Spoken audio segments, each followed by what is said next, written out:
Capri se trouve en mer Tyrrhénienne, à quelques kilomètres de la péninsule de Sorrente, au bord sud du golfe de Naples. L'île s'élève abruptement au-dessus de l'eau, avec des falaises dépassant 200 mètres par endroits. Dès l'Antiquité, Capri servait de lieu de retraite. L'empereur Tibère y fit construire plusieurs villas au 1er siècle et gouverna l'Empire romain depuis l'île pendant 12 ans.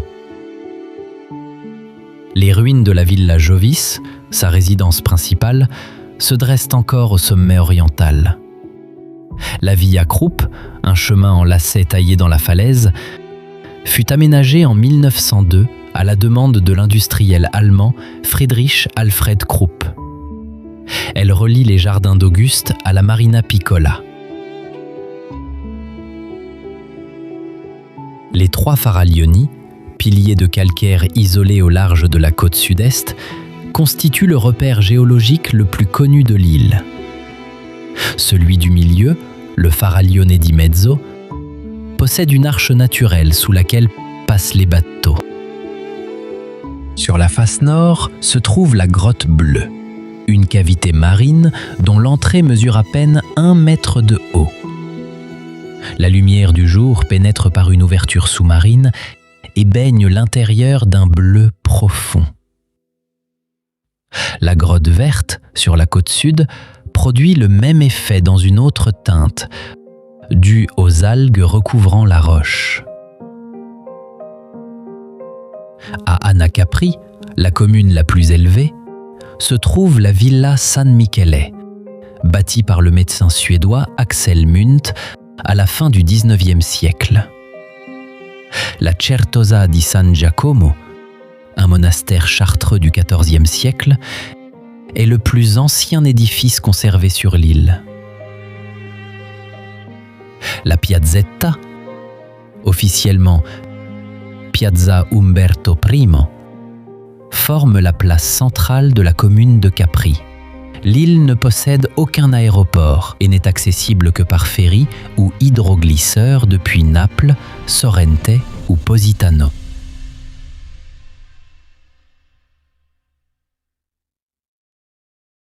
Positano se dresse sur la côte escarpée de la péninsule amalfitaine, au sud de Naples, face à la mer Tyrrhénienne. Les maisons descendent en rangées serrées le long de la pente, de la route côtière jusqu'au rivage. Chaque façade porte une teinte différente: ocre, terre cuite, blanc, rose. La construction épouse le relief, sans plan d'ensemble. Au centre se trouve la Chiesa di Santa Maria Assunta. Son clocher et sa coupole en majolique, ornés de carreaux émaillés jaunes, verts et bleus, forment l'emblème du village. À l'intérieur est conservée une icône byzantine, la Madone noire, datant probablement du XIIe ou XIIIe siècle, et vénérée comme patronne de Positano.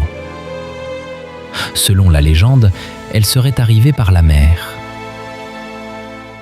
La côte amalfitaine est inscrite au patrimoine mondial de l'UNESCO depuis 1997. Jusqu'aux années 50, Positano restait un paisible village de pêcheurs. C'est l'écrivain John Steinbeck qui le fit connaître à l'international en 1953 par un essai. La route côtière, la Strada Statale 163, relie Positano à Amalfi et Sorrente et compte parmi les plus célèbres routes panoramiques d'Europe. La Spiaggia Grande, au pied du village, est le seul tronçon de plage d'envergure accessible sans bateau.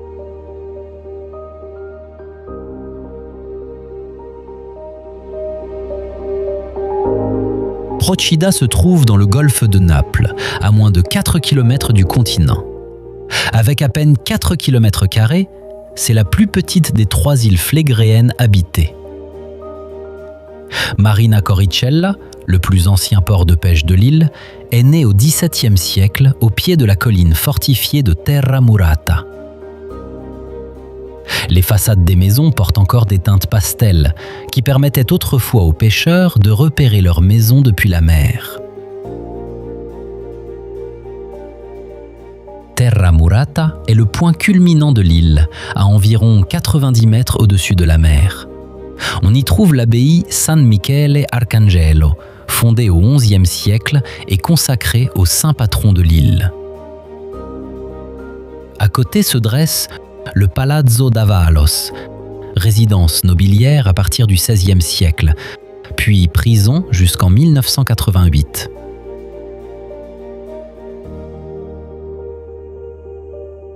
Aujourd'hui, il est vide. L'église San Rocco domine le port de Marina Coricella depuis une position élevée et constitue l'un des repères les plus marquants du paysage.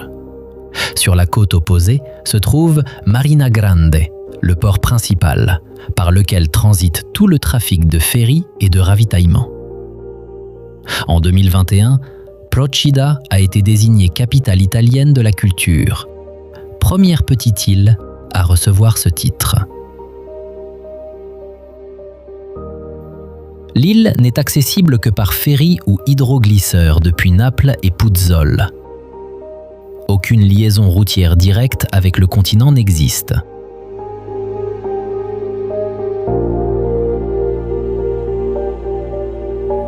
Tropea se dresse sur la côte tyrrhénienne de la Calabre, au sommet d'une falaise de grès qui plonge abruptement vers la mer. La vieille ville occupe le rebord même de cette falaise, à environ 60 mètres au-dessus de l'eau. En contrebas s'étendent des plages de sable clair, puis la mer tyrrhénienne. L'édifice le plus emblématique est le sanctuaire de Santa Maria dell'Isola. Bâti sur un éperon rocheux, autrefois séparé du continent. Un escalier traverse une végétation dense jusqu'à l'église, dont les origines remontent au haut Moyen Âge. L'intérieur est sobre, et par temps clair, la vue porte jusqu'aux îles éoliennes. La cathédrale de Tropea, le Duomo, date du XIIe siècle. Construite dans le style normand, elle a été restaurée à plusieurs reprises après des séismes. Elle abrite une Vierge noire, vénérée comme patronne de la ville. La vieille ville se distingue par ses palazzi des XVIIe et XVIIIe siècles, nombre d'entre eux dotés de cours intérieures et de balcons en granit local. Les parois rocheuses sous la ville révèlent des grottes façonnées par la houle et l'érosion.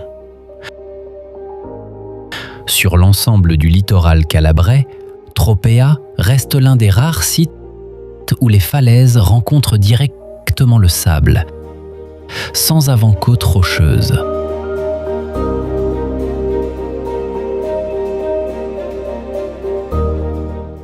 Silla se situe à la pointe de la Calabre, là où la mer tyrrhénienne rencontre le détroit de Messine.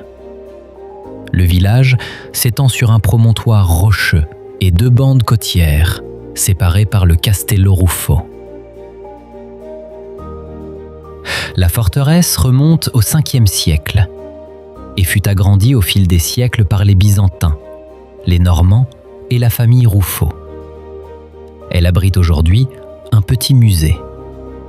En contrebas des murailles s'étend la plage principale, bordée d'une promenade avec fontaine et accès au port.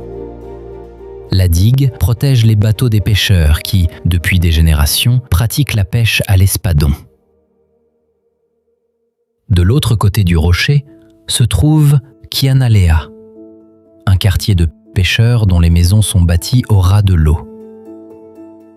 D'étroits passages mènent entre les bâtiments jusqu'à la mer. L'église Porto Salvo marque la transition entre le centre moderne et l'ancien quartier. En arrière-plan s'élève le Monte Paci, couvert de végétation méditerranéenne. Le nom Scylla provient de la mythologie grecque. Dans l'Odyssée d'Homère, le monstre marin Scylla garde le détroit face au tourbillon Charybde. La Sicile se trouve à moins de 5 km d'ici.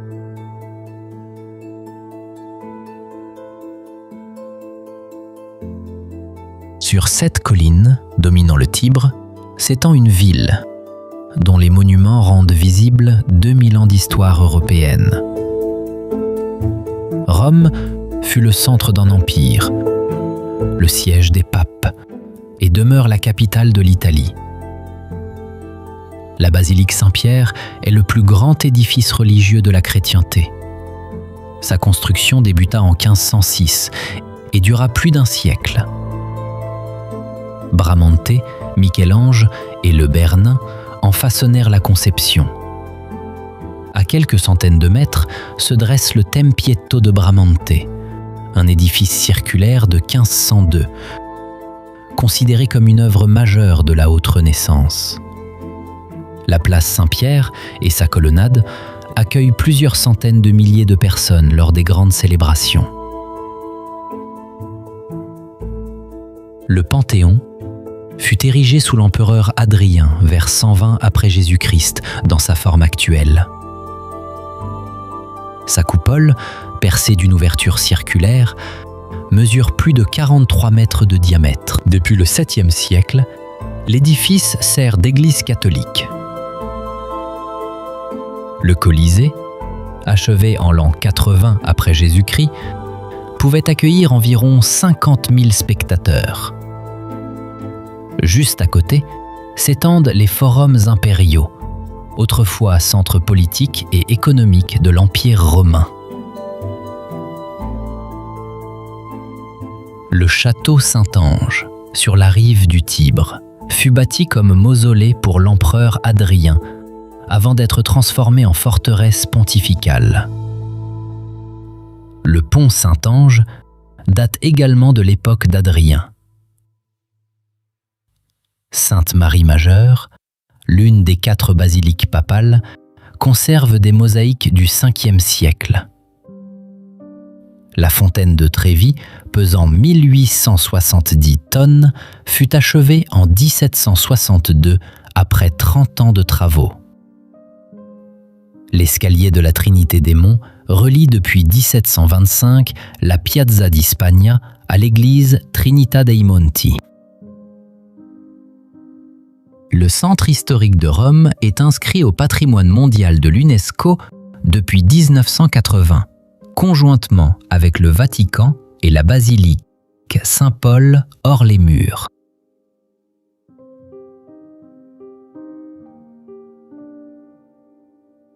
Sur la côte tyrrhénienne de la Basilicate se trouve Maratea, seul accès de cette région à la mer ouverte. 32 km de littoral s'étirent entre promontoires rocheux et petites criques. Le port est compact, un bassin entre des versants verdoyants où bateaux de pêche et voiliers sont amarrés côte à côte. Au-dessus de la côte, sur le Monte San Biagio, s'élève une statue de 21 mètres en marbre de Carrare. Souvent appelée Christ de Maratea, elle représente en réalité le saint patron de la ville, Saint Blaise. Elle fut érigée en 1965. Visible depuis une grande partie du littoral, elle sert de point de repère aux navigateurs. Juste en contrebas se trouve l'église San Biagio, dont l'abside repose sur les fondations d'un édifice plus ancien. À l'intérieur sont conservées des reliques du saint qui attirent des pèlerins depuis le Moyen Âge. En contrebas du centre historique s'ouvre la Grotta delle Meraviglie. Une grotte ornée de stalactites et stalagmites, accessible au public depuis 1929. Plus au sud se trouve Cala Gianita, une plage dont le sable est assombri par la roche volcanique, d'où son surnom de plage noire. Le vieux village s'accroche au flanc de la montagne, avec ses maisons de pierre, ses toits en terre cuite et d'étroits escaliers reliant les niveaux. 44 églises et chapelles se répartissent sur le territoire communal. Un nombre remarquable pour une localité de moins de 5000 habitants. Maratea est accessible par la Strada Statale 104, qui serpente en lacets serrés entre le littoral et l'arrière-pays montagneux.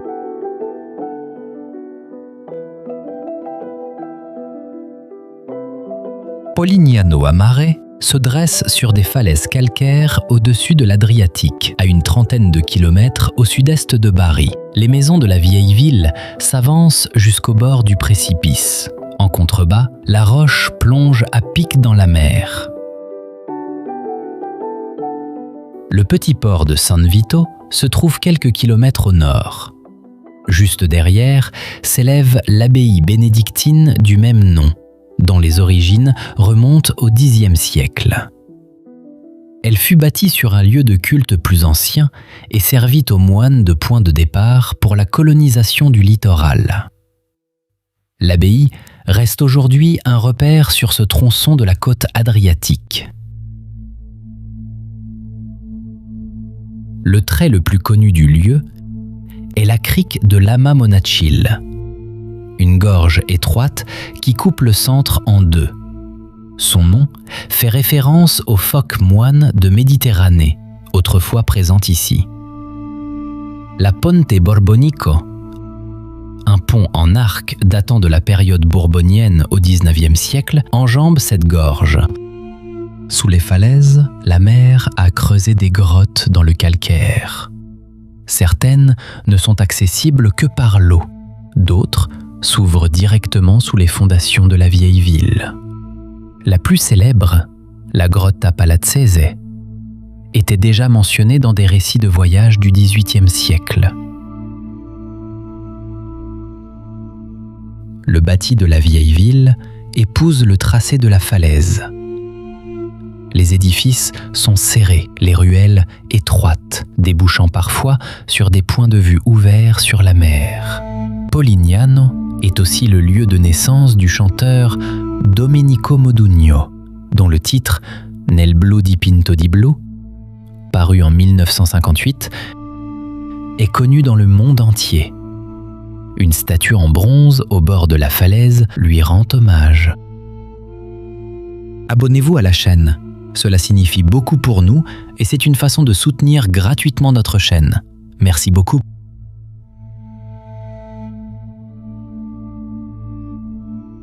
120 îles.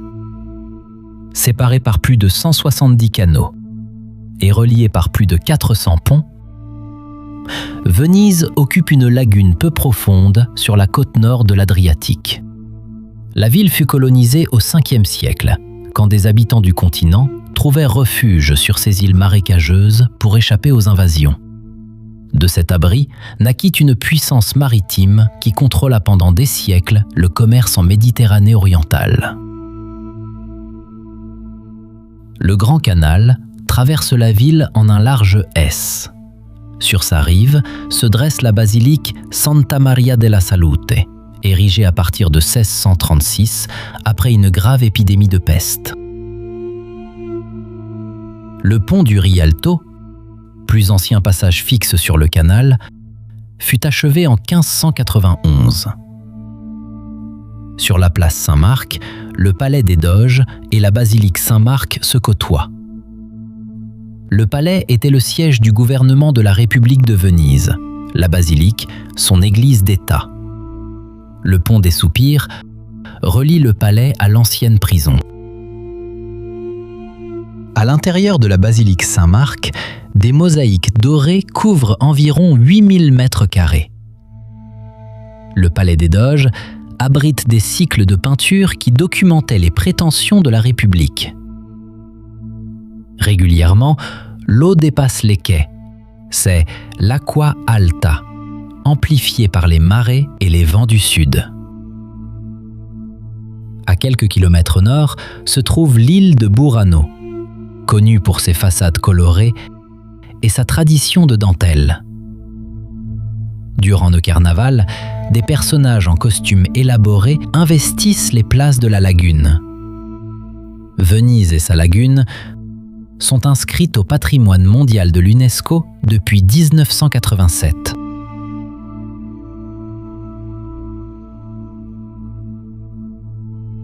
Ostuni se dresse sur une colline du sud des Pouilles, à environ 8 km de la côte adriatique.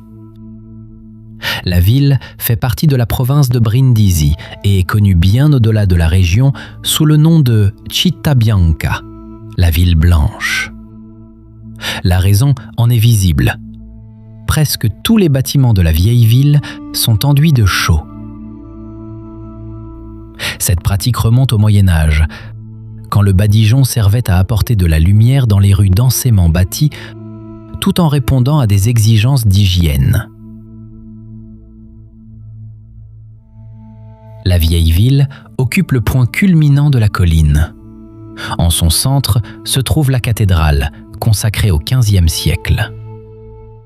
Sa façade présente une rosace de style gothique tardif à 24 rayons, l'un des éléments architecturaux les plus remarquables de toutes les Pouilles. En contrebas, l'église San Francesco donne sur la Piazza della Libertà, la place principale. On y trouve aussi la Guglia di Sant'Oronzo, une colonne baroque érigée au XVIIe siècle en l'honneur du saint patron de la ville. Le bâti de la vieille ville est resté quasiment inchangé au fil des siècles. Des escaliers relient les différents niveaux de la colline et d'étroits passages traversent les rangées de maisons. En périphérie du centre historique, subsistent des vestiges du mur d'enceinte aragonais du XVe siècle. Au sud de la vieille ville se trouve le sanctuaire Madonna della Grata, un édifice religieux de style éclectique datant du XIXe siècle. Le long de la côte face à Ostuni s'élèvent plusieurs tours de guet, dont Torre Pozzelle, construite dans le cadre d'un système de défense côtière contre les incursions venues de la mer. L'ensemble du littoral devant Ostuni est classé zone marine protégée et soumis à des restrictions d'usage régionales.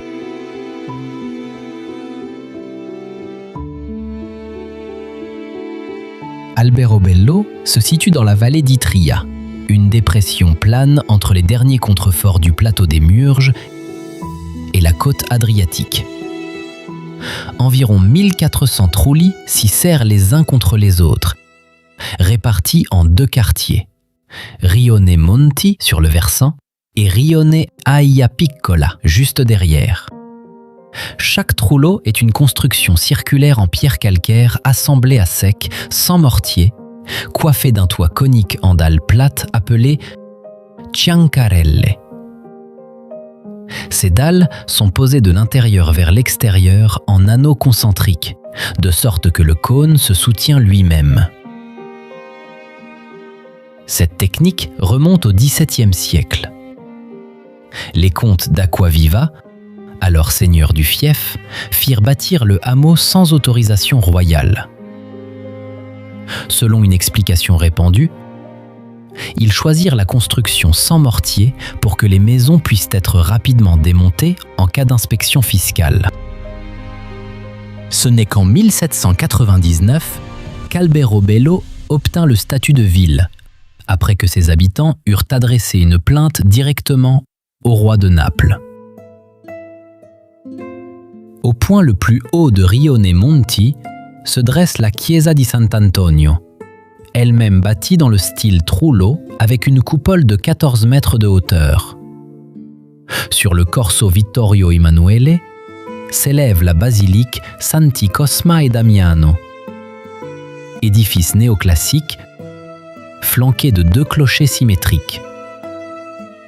Elle abrite les reliques des deux saints patrons de la ville. À l'extrémité est du quartier se trouve le Trullo Sovrano, seul trullo à 2 étages. Construit au XVIIIe siècle comme résidence d'une famille de prêtres, Il sert aujourd'hui de musée. Depuis 1996, la zone des Trulli d'Alberobello est inscrite au patrimoine mondial de l'UNESCO. Toute nouvelle construction dans le périmètre protégé doit respecter la technique traditionnelle en pierre sèche.